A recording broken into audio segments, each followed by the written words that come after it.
Vandaag in een nieuwe aflevering van In het Zonneke zijn we in IJzeren, waar we weer iemand gaan verrassen.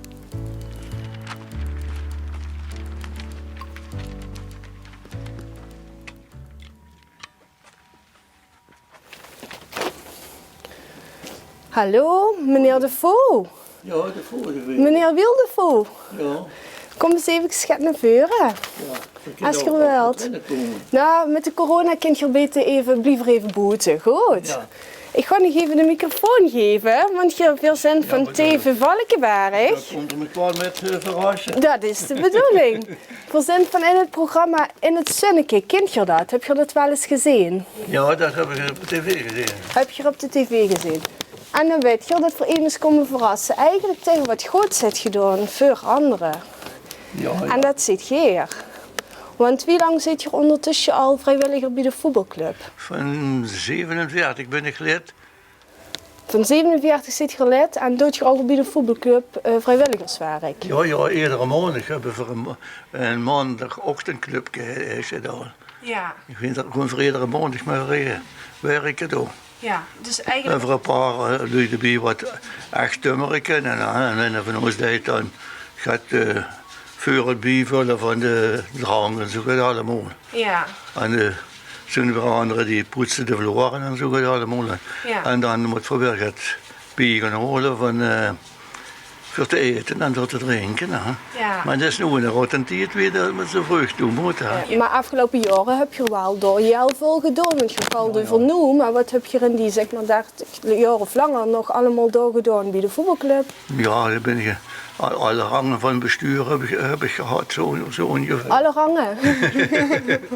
En we hebben nog vroeger hadden we nog de Sinterklaasmiddagen erbij. We hebben nog crossen gehouden vroeger. Ja. En je doet er nog bij het kerkbestuur, zit je ook al heel lang? Ja, daar ben ik bij geweest. En toen heb ik me overgedragen aan een andere. Daar voelde ik me toch een beetje te oud voor. Oké. Maar dat heb je ook heel lang gedaan. Dat heb ik ook lang gedaan. Wat heb je daar allemaal gedaan? Ja, ik ben een tijdje kerkmeester geweest en allerhande werken. En toen heb ik bestuur uit begrafenissen. Ik heb misschien een klein 100 lucht met begraven gehad, dat ik met de kruis voorop Zoveel, ja. Ja. Heb ik gedacht, kan ze beter voor anderen voorop lopen dan een andere voor mij voorop. Daar heb je helemaal gelegen, dat klopt.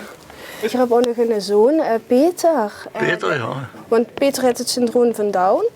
Hè? Ja. En woont al die jaren nog bij u of is er ondertussen? Ja, hij is nu een paar maanden is er een woonvorm.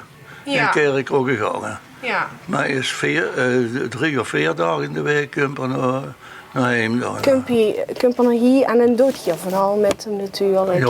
Ja, ik ging geregeld met hem naar de dierentuin. Oh, leuk.